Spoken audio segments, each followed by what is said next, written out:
Hello friends, आज आपण solve करणार आहोत question number 13 flotation of joint stock कंपनीचा. आय होप तुम्ही माझे याआधी सॉल्व केलेले सगळे प्रॉब्लेम बघितले असेल काय आणि ते ट्राय केले असेल. तर चला सगळ्यात आधी आपण नेहमीप्रमाणे प्रॉब्लेम रीड करून घेऊया आणि मग त्यानंतर त्याला सॉल्व करूया. तर प्रॉब्लेम काय म्हणतो, Taj Mahal pharma company limited invited application for 20,000 equity shares of 100 each payable as follows. तर एक ताजमहल फार्मा नावाची कंपनी आहे, तिने काय केले आहे, 20,000 शेअर्स विकायला काढले आहे, इक्विटी शेअर्स 100 रुपये प्रमाणे. त्यामधले विथ अप्लिकेशन 50 रुपये मागवण्यात येत आहे, विथ अलॉटमेंट 30 रुपये मागवण्यात येत आहे, फर्स्ट अँड फायनल कॉलला 30 रुपये, असे टोटल पकडले ते 110 रुपये मागवण्यात येत आहे. 100 रुपयाचा शेअर आहे, 110 रुपये मागवण्यात आले, म्हणजे तो शेअर्स आहे तो कशावरती आहे, प्रीमियमवरती आहे. प्रीमियम म्हणजे कसा अमाऊंट असतो, जो शेअर्स व्हॅल्यूपेक्षा जास्त अमाऊंटमध्ये विकल्या जातो शेअर्स, तेव्हा त्याला इश्यूड ॲट प्रीमियम असं म्हटलं जाते. तर जेव्हा 100 रुपयाचे शेअर्स 100 रुपयापेक्षा जास्त म्हणजे 101 रुपये, 102 रुपये किंवा 110 रुपये किंवा 1000 रुपये किंवा 5000 रुपये किंवा 10,000 रुपये, पण 100पेक्षा जास्त, तेव्हा इश्यूड ॲट प्रीमियम असं म्हणतो आपण त्याला. चला पुढे प्रॉब्लेम रीड करूया. Application for 25,000 shares were received. 20,000 shares विकायला काढले, पण 25,000 शेअर्ससाठी अप्लिकेशन आलेली आहे. The board of director of company decided. आता पुढे काय केलं डायरेक्टर्सनी ते वाचू. To reject 1,000 application. त्या 25,000मधून 1,000 लोकांना तर रिजेक्ट केला आपण, 1,000च्या अप्लिकेशन आहे त्या रिजेक्ट केल्या. To allot in full to application for 4,000 shares. जे 25मधून एक गेले म्हणजे 24,000 उरले, तर त्यामधून जे 4,000 आहे त्यांना पूर्णचे पूर्ण शेअर्स देण्यात आले, म्हणजे त्यांनी जेवढे मागितले तेवढे. आता उरले किती, 25मधून एक गेले रिजेक्ट, 4ला जेवढेचे तेवढे म्हणजे 20 उरले, आणि आपण 20,000 देणार होतो, 20,000मधून 4,000ला जेवढेच तेवढे दिले. आता उरले किती, 16,000. ते मी पुढे सांगतो अजून क्लिअरली, तुम्हाला समजेल ते. To allot the balance of shares on pro rata basis. आणि जे बॅलन्स उरलेले आहे त्याला आपण प्रो राटा बेसिसवरती देत आहोत. प्रो राटा म्हणजे काय, जितके मागितले त्यापेक्षा कमी, सरळ सरळ. To utilise the excess of application money in allotment. आणि जो वरचा पैसा आलेला आहे अप्लिकेशनचा, तो कशामध्ये यूज करा, अलॉटमेंटमध्ये यूज करा असं लिहिलेलं आहे. One applicant whom shares were allotted on pro rata basis did not pay amount due on allotment on call. एक पर्सन आहे, त्याला आपण प्रो राटा बेसिसवरती शेअर्स दिलेले आहे. हे समजून घ्या काय लिहिलेलं आहे, प्रो राटा बेसिसवरती शेअर्स दिलेले आहे. तर ते जे आहे त्यांना आपण त्यांनी अमाऊंट पेड नाही केला. His 20 shares were forfeited. याचे 20 शेअर्स काय करण्यात आले, फॉरफिट करण्यात आले. The shares were reissued at 90 per share. आणि हा शेअर्स किती रिइश्यूड करण्यात आला, 90 रुपयाला. तर 5 जर्नल एंट्रीज. तर त्या प्रकार जर्नल एंट्रीज आहे, मी थोडं काही वर्किंग करून ठेवलेलं आहे, इझिली वर्किंग आहे. शेअर प्राईस 100 रुपये, प्रीमियम 10 रुपये, जे हे 110 रुपये आहे ते अशा प्रकार मागवण्यात आले. अप्लिकेशनचे 50, अलॉटमेंटचे 30, फर्स्ट कॉल आणि फायनल कॉलचे 30 असे पकडले, 110 रुपये. काही वर्किंग आहे. 25,000 शेअर्स विकायला काढले, 20,000 शेअर्स विकायला काढले होते, पण 25,000 शेअर्ससाठी अप्लिकेशन आलं, त्यामधून 1,000 रिजेक्ट केले, यांचे पैसे रिफंड करण्यात आले. 24,000 जे शेअर्स आहे त्याला आपण मग डिवाईड केलं 4 and 20,000मध्ये, तर 4,000ला 4,000 फुल अलॉटेड झाले, आणि 20,000 जे उरले त्याला आपण 16,000 पार्टली अलॉटेड झालेले आहे. तर यांचा अलॉटमेंट रेशो 1:1, यांचा अलॉटमेंट रेशो 4:5 आला. हा कशा आला, 20,000 16,000 डिवायडेड बाय 20,000 केलं तर हा रेशो 4:5चा येते. आणि advance money received on 4,000 application. तर त्या ॲडव्हान्स मनी जे आहे ते 4,000 अप्लिकेशन आपण इझिली कॅल्क्युलेट करू शकतो. ॲडव्हान्स मनी जे आहे, it's not difficult to calculate it. म्हणजे ॲडव्हान्स मनी पकडली 4,000 अप्लिकेशनवरती, अप्लिकेशन मनी किती आली, 50 रुपये. तर ही ॲडव्हान्स मनी आहे 2,00,000 रुपये. तर अशा प्रकारे काय केलं आपण, इझिली कॅल्क्युलेट केलेलं आहे. चला आता जर्नल एंट्रीज बघूया. तर जर्नल एंट्रीज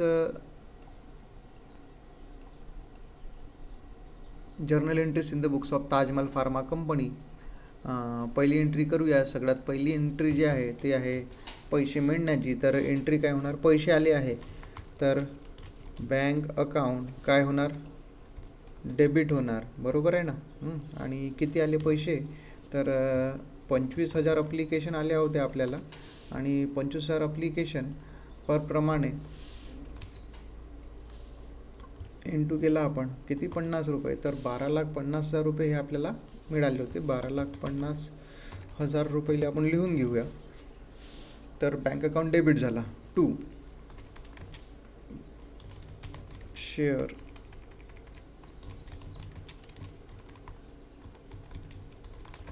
ॲप्लिकेशन अकाउंट आणि अमाऊंट लिहून घेऊया आपण. शेअर ॲप्लिकेशन अमाऊंट 12,50,000 हे झालं. नॅरेशन लिहून घेऊया आपण. नॅरेशन काय आहे? Being share application received on 25,000 shares @rupees 50 each. तर हे झालं आपलं काय? ॲप्लिकेशन मनी. ओके. आता जे ॲप्लिकेशन मनी आहे तर ते आपल्याला मिळाली. आता ही ॲप्लिकेशन मनी आपल्याला सेग्रिगेट करायची आहे, म्हणजे डिवाईड करायची आहे. ते डिवायडेड कशा प्रकारे होणार? सगळ्यात आधी याला आपण डेबिट करून घेऊ. शेअर ॲप्लिकेशन अकाउंट काय होणार? डेबिट. तर याला 3 हिस्स्यामध्ये डिवाईड होणार आहे. तर 3 हिस्सा कुठला? तर सगळ्यात आधी टू बँक. हे काय आहे? हे रिफंड आहे. आणि रिफंड किती आहे? 1,000 × 50 हे रिफंड झालं. बरोबर आहे. तर त्याशिवाय अजून काय होणार आहे? To share capital account. तर शेअर कॅपिटलला किती? 20,000 शेअर्स. जेवढे आपण इश्यू करणार आहोत तेवढे शेअर्स आपण त्यांना देऊ ना. हे शेअर कॅपिटलचं झालं. आणि पुढे टू शेअर अलॉटमेंट अकाउंट. तर शेअर अलॉटमेंटला किती? बघा, शेअर ॲप्लिकेशन जे आहे ते किती होते? म्हणजे ते होते 25,000 × 50. बरोबर आहे. पण आता इथे बघितले आपण तर 1,000 रिफंड झाले, 20,000 शेअर कॅपिटलमध्ये ट्रान्सफर केले आपण. बरोबर आहे. तर उरलेले किती? तर उरलेले 4,000 × 50. तर हे झाले टू शेअर अलॉटमेंट. याप्रमाणे इथे आपण अमाऊंट लिहून घेऊ. दॅट विल बी 12,50,000. बोटाने कॅल्क्युलेट. 1,000 × 50 म्हणजे हे झाले 50,000 रिफंड. त्याचप्रमाणे 2,00,000 20,000 × 50 म्हणजे हे झाले 10,00,000. आणि त्याचप्रमाणे 4×5 म्हणजे हे झाले 2,00,000. तर अशा प्रकारे हा टोटल झाला आपला 12,50,000 असा. नॅरेशन लिहून घेऊया आपण. तर नॅरेशन काय आहे? Being share allotted to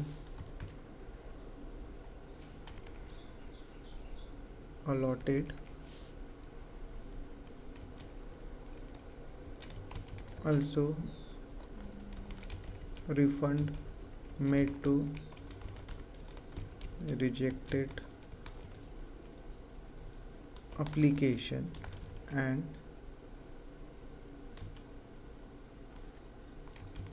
adjust excess application money to allotment. Okay.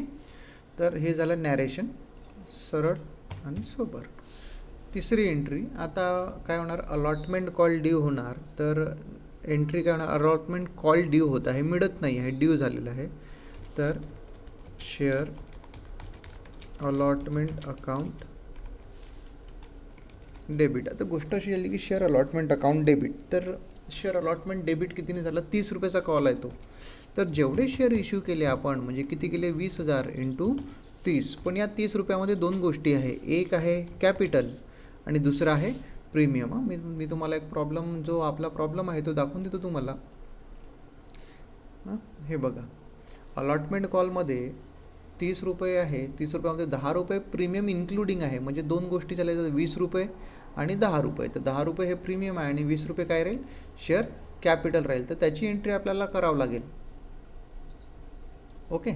तर ते एंट्री करणार आहोत. तर इथे लिहू आपण to share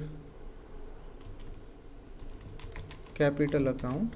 that will be 20,000 × 20. Okay. आणि टू शेअर प्रीमियम अकाउंट.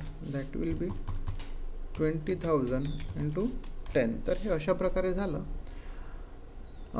इथे लिहून घेऊ आपण, हे झाले 6 लाख, सिंपल आहे ना, 20,000 इंटू 30 6 लाख, हे झाले 4 लाख, बरोबर, आणि त्याखाली हे झाले 2 लाख.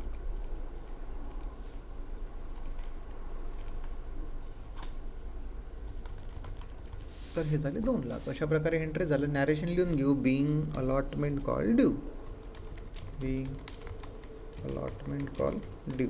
तर हे झालं अलॉटमेंट कॉल ड्यू.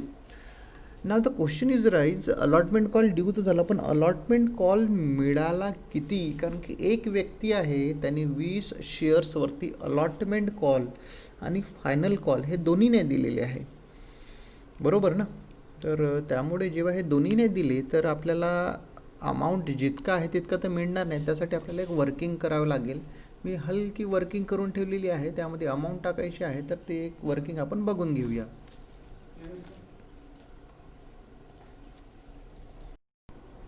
तर ती वर्किंग आहे अलॉटमेंट कॉल ड्यू. जसं आपण बघितलं आता अलॉटमेंट कॉल ड्यू किती झालेला आहे, तर अलॉटमेंट कॉल ड्यू झाला आपल्याला 6 लाखाला. ओके, 20,000 इंटू काय म्हणा 30 रुपये, बरोबर आहे. तर प्रीमियम आहे. आणि ॲडव्हान्समध्ये किती मिळालं आहे, तर पहिल्याच आपल्याला ॲडव्हान्समध्ये मिळाले आहे 2 लाख रुपये. म्हणजे ॲक्च्युअल जो ड्यू आहे तो किती आहे, 4 लाख रुपयाचा. ओके, तर अलॉटमेंट जे कॉल आहे तो 6 लाख रुपयाचा ड्यू झाला. रिसिव्ड इन ॲडव्हान्स म्हणजे अप्लिकेशनमध्ये मिळालेले आपल्याला ते किती 2 लाख रुपये मिळालेले आहे. आणि ॲक्च्युअल ड्यू झाला 4 लाख रुपये. ओके, आता ॲक्च्युअल ड्यूमधून मिळाले किती, ॲक्च्युअल रिसिव्ड असं केलं आपण.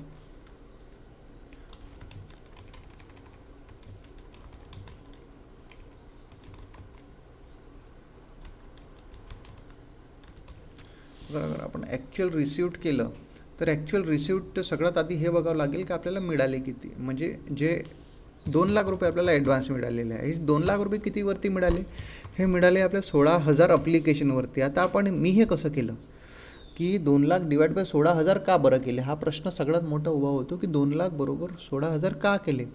रिझन हे आहे की जे 4,000 आहेत त्यांना पूर्णचे पूर्ण अलॉट झाले, तर त्यांच्या ॲडव्हान्स मनी पैसा असेलच नाही ना. ठीक आहे, मी एक वर्किंग दिली तुम्हाला, लक्ष असेल तुम्हाला, तर मी एक वर्किंग दिली होती. ती वर्किंग अशी होती, हे बघा की there are 2 types of allotment. One is full allotment, जितकेचे तितके, आणि another is pro rata allotment. 16,000 20,000 जे अप्लिकेशनला 16,000 दिले तर प्रो राटा. या 4,000 अप्लिकेशनवरती ॲडव्हान्स आलेला आहे आणि तो व्यक्ती जो आहे तो या 4,000मधून आहे. बघा ना प्रश्न काय लिहिलेला आहे, to whom the share has been allotted on pro rata basis, म्हणजे तो यामधला आहे, बरोबर आहे. तर म्हणून आपण काय केलं, जे 2 लाख मिळाले डिवाइड बाय किती केलं त्याला 16,000. ओके, तर त्या प्रकारे 2 लाख डिवाइड बाय 16,000 केले आपण. तर ॲन्सर किती आला आपल्याला की 2 लाख डिवाइड बाय 16,000 केले तर 12 रुपये 50 पैसे हे ॲडव्हान्समध्ये मिळालेले आहे आपल्याला, की received in advance at the rate of ₹12.5 per shares. Okay, तर या प्रकारे ॲडव्हान्समध्ये मिळालेलं आहे. तर ॲक्च्युअल रिसिव्ड केला आपण. तर ॲक्च्युअल रिसिव्ड कसं करू आपण की सगळ्यात आधी 20,000 जे शेअर्स ड्यू आहे आपले, 20,000 शेअर्स ड्यू आहे, त्यामधून एक व्यक्ती आहे त्याला किती 20 रुपये, राईट. 20,000 नाही, असं करण्यापेक्षा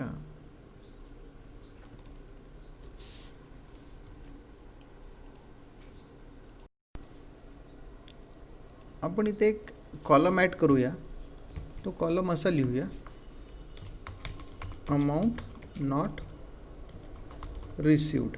तर बघा, तो एक व्यक्ती आहे, त्याच्याकडे 20 शेअर्स आहे. 20 शेअर्सवरती त्याला आपल्याला मागायचे किती होते, त्याला आपल्याला मागायचे होते 30 रुपयेप्रमाणे, बरोबर आहे ना. पण हे जे 30 रुपये आहे, म्हणजे यामध्ये हा अलॉटमेंट कॉल झाला, यामधले त्यांनी 12 रुपये 50 पैसे तर ऑलरेडी ॲडव्हान्समध्ये दिलेलेच आहे, बरोबर आहे. म्हणून ॲक्च्युली अगर लिहायला गेलं तर आपण असं लिहू शकतो की 20 इंटू त्याच्यावरती ॲक्च्युअल ड्यू किती झाला, तर 30 - 12.5 हे झालं 17 रुपये 5 पैसे, 17 रुपये 5 पैसे. तर हा पैसा एक्झॅक्टली नाही मिळाला, त्याला 12 रुपये 50 पैसे हे तर त्यांनी ॲडव्हान्समध्ये दिलेच होते ना. म्हणजे 20 इंटू 17 0.5 केले आपण तर 350 रुपये ते त्याच्याकडून नाही मिळाले. म्हणजे जो ॲक्च्युअल मिळालेला आहे ते आपण असं करू 350 म्हणजे 4 लाख डिफरन्स काढले तर 3,99,650 3,99,650 हा पैसा ॲक्च्युअली मिळालेला आहे. ओके, हे समजलं असेल तुम्हाला की मी 350 कडून आणले. That is very important to calculate. ते कशा प्रकारे कॅल्क्युलेट केले की 20 रुपयावरती 30 रुपये ड्यू झाले होते, 20 शेअर्सवरती 30 रुपये ड्यू झाले होते, 12 रुपये 50 पैसे ते ॲडव्हान्समध्येच मिळालेले आहे. म्हणजे ॲक्च्युअल ड्यू त्याच्यावरती 17 रुपये 50 पैसे होता. तर तितकेच पैसे नाही मिळाले आणि ते पैसे आपण 3,99,650 हे लिहिलेले आहे. ओके, तर त्याची एंट्री करून घेऊया आपण. नंबर 4, पैसे मिळाले, बँक अकाउंट काय करायचं, डेबिट करायचं. बरोबर आहे, किती 3,99,650 तर हे मिळालेले आहे. आणि हा जो पैसा आहे तो कसा आहे, to share allotment account. Okay, इथे अमाऊंट लिहून घेऊ 3,99,650 हा लिहून घेतला आपण. नॅरेशन लिहून घेऊया. Being allotment received, being allotment call received. Okay, तर अशा प्रकारे झाला आपला हा एंट्री. नाव आता नेक्स्ट कॉल. तर आता काय होणार, first and final call due होणार. First and final call account debit हा ड्यू झाला. बरोबर आहे, टू शेअर कॅपिटल अकाउंट. तर ड्यू किती झाला, सिंपल आहे, सगळ्या शेअर्सवरती ड्यू होत आहे 20,000 इंटू 30. बरोबर, तर हा पण किती आहे 6 लाख. नॅरेशन लिहून घेऊया आपण. Being final call money due. Okay, so here it is due झाला. आता रिसिप्ट किती होणार, तर याला रिसिप्टचं काही नाही, यामध्ये काही ॲडव्हान्स मिळालेला नाही आहे आपल्याला, म्हणून जी रिसिप्टची एंट्री आहे ती करून घ्या आपण डायरेक्ट. Bank account debit. बरोबर आहे, बँक अकाउंट डेबिट. तर किती मिळाले हा प्रश्न उभा होतो की किती मिळालेले आहे पैसे. तर सिंपल आहे की त्या 20 शेअर्सचे सोडून बाकी सगळे मिळाले असेल. बरोबर आहे ना, तर 20 शेअर्स म्हणजे आपण कॅल्क्युलेट केले 20,000मधून 20 गेले तर उरले 19,980. तर इंटू 30 किती इतके मिळाले असेल. तर इथे करून घेऊ आपण काय 19,980 इंटू 30 रुपये अशा प्रकारे मिळालेले आहे. To share final call account. ठीक आहे, here we are written as a first and final call. तर तो पण आपण ॲज इट इज लिहून घेऊ इथे, first and final call account. अशाच प्रकारे लिहायचं. अमाऊंट किती आला होता, अमाऊंट आला होता 5,99,400. तो लिहून घेऊया आपण 5,99,400. ओके, तर debit as well as in credit side ते आपण लिहून घेतलं 5,99,400 हा झाला ड्यू. आणि नॅरेशन लिहून घेऊया आपण. नॅरेशन काय आहे, being first and final call money received. बरोबर, ठीक आहे, being final call money received. Okay, so here we are end with first and final call account. तर आता काय करायचं आहे, आता त्याचा जो शेअर आहे तो आपल्याला करायचा आहे फॉरफिट. ओके, शेअर जो आहे तो काय करायचा आपल्याला फॉरफिट करायचा आहे. तर तो फॉरफिट करूया. शेअर फॉरफिट करायचा आहे म्हणजे काय करावं लागेल आपल्याला, जे शेअर कॅपिटलमध्ये अमाऊंट ट्रान्सफर केला आहे तो मायनस करावा लागेल. त्यांनी अलॉटमेंट कॉल नाही दिला, अलॉटमेंट कॉलमध्ये प्रीमियम पण होतं ते पण नाही दिलं असेल, तर त्यामुळे आपल्याला त्या एंट्र्या करावं लागेल प्रीमियमच्या, अलॉटमेंट कॉलच्या. ठीक आहे, तर सगळ्यात आधी शेअर कॅपिटल अकाउंट काय झालं डेबिट. ओके, तर शेअर कॅपिटल अकाउंट डेबिट होईल किती 20 इंटू 100, कारण की आपण शेअर कॅपिटलमध्ये 100च रुपये घेऊन गेलेलो आहोत. बरोबर आहे. त्याशिवाय शेअर प्रीमियम अकाउंट पण काय होणार डेबिट 20 इंटू किती 10. ओके, हे 2 झाले डेबिट, हे झाले 2000, त्याशिवाय हे झाले 200. ओके, आता कुठे कुठे तर हे झाले debit 2, share capital account debit आणि शेअर प्रीमियम अकाउंट डेबिट. तर क्रेडिट काय होणार? क्रेडिट काय होणार? तिथे जे कॉल्स नाही दिले ते क्रेडिट होणार, प्लस जो पैसा मिळाला तो क्रेडिट होणार. ओके, तर कुठले कुठले कॉल नाही दिले? तर अलॉटमेंट कॉल नाही दिला म्हणून शेअर अलॉटमेंट अकाउंट. ओके, त्याशिवाय फर्स्ट अँड फायनल कॉल, बरोबर आहे. तर share first and final call account, हे दोघं झाले, हे दोन्ही नाही दिले. पण त्याशिवाय काही पैसा पण आलेला नाही एक्सेस, तर तो जो एक्स्ट्रा पैसा आलेला आहे तो आपण ट्रान्सफर करूया शेअर फॉरफिचर अकाउंटला. आता किती किती किती किती नाही आले. ओके, तर बघा सरळ आहे, किती पैसे अलॉटमेंटचे? 350 रुपये अलॉटमेंटचे नाही आले. ओके, हे कशा प्रकारे कॅल्क्युलेट केलं? As per working. Okay, as per working हे बघा आपण वर्किंग करून ठेवलेली आहे. 350 रुपये जे आहे ते आपल्याला कशाप्रमाणे याचे not received, allotment call what not received 350 rupees.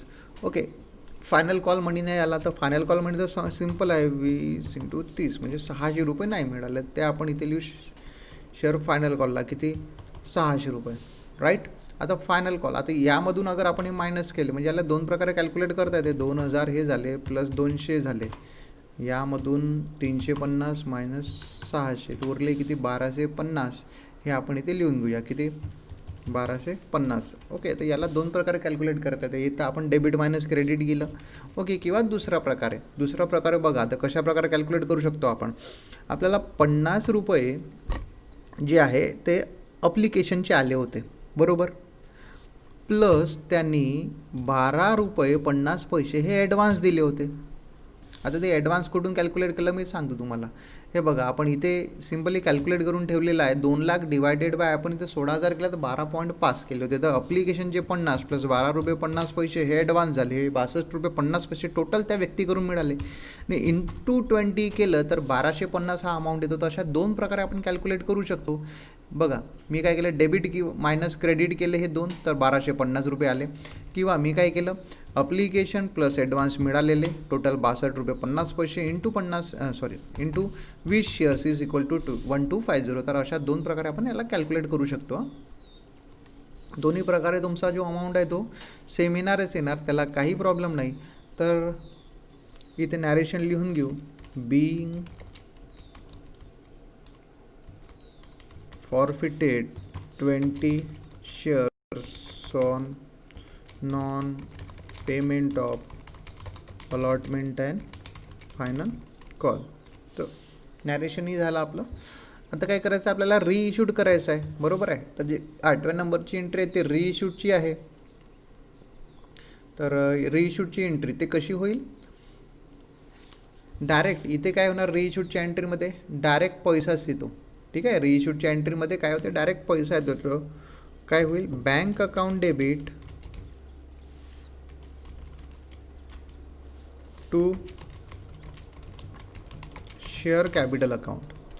Okay, आणि रिइश्यूड जे करत आहे ते रिइश्यूड किती करत आहे, 20 शेअर्स इंटू 90 रुपयाप्रमाणे. पण आपण शेअर कॅपिटलला तो पूर्णचे पूर्ण ट्रान्सफर करूया ना, 90 रुपये थोडी शेअर्स, बाकीचे शेअर 100चे आहे. तर हे पण शेअर कितीचे राहील, 100चेच राहील, बरोबर आहे. म्हणजे इथे डिफरन्स आला डेबिट क्रेडिटचा, म्हणून बँक अकाउंटसोबत एक अजून अकाउंट डेबिट होतो तो राहील शेअर फॉरफिचर. आता शेअर फॉरफिचर अकाउंट का बरं डेबिट करण्यात आला, हा प्रश्न सगळ्यांच्या मनात उभा होतो, बरोबर ना, की 20 × 10. तर रिझन हे आहे की हे शेअर फॉरफिट करून यावरचा जो आलेला पैसा होता तो आपण इथे ट्रान्सफर केला. हे समजलं ना कशा प्रकारे कॅल्क्युलेट केलं होतं, 1250. ठीक आहे, इथे लिहून शकतो आपण 20 × 62.5 रुपीज.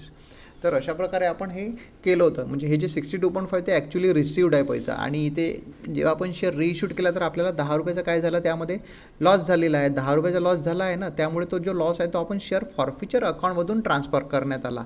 हा 62 रुपये 50 पैसे आपल्याला फॉरफिचरवरती झालेला प्रॉफिट आणि हा रिइश्यूड करण्यावर झालेला लॉस, तर हा नेट सेट ऑफ झालेला आहे. ओके, चला इथे किती येणार आता, हे झाले 1800, त्यानंतर हे झाले 200 आणि कॅपिटलला किती गेले 2000, बिंग फॉरफिटेड शेअर रिइश्यूड. ठीक आहे, तर नॅरेशन बिंग 20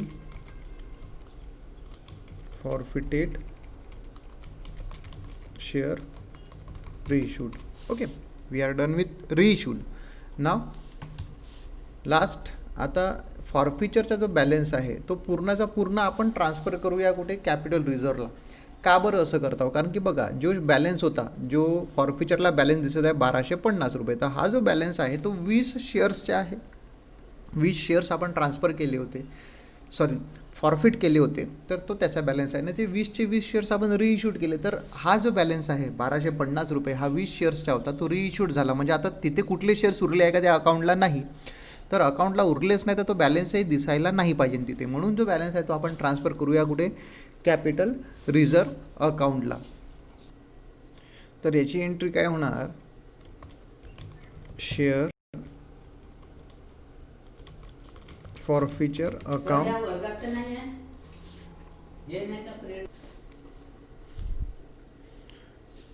बॅलन्स किती उरला आहे ना, तर 1250 मधून 200 गेले.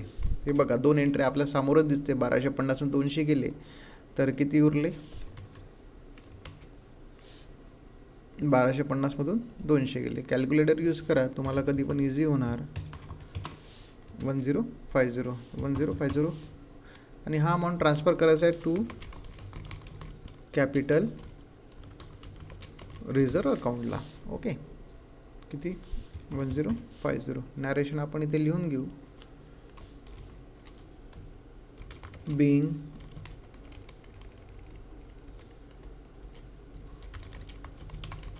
Balance of forfeiture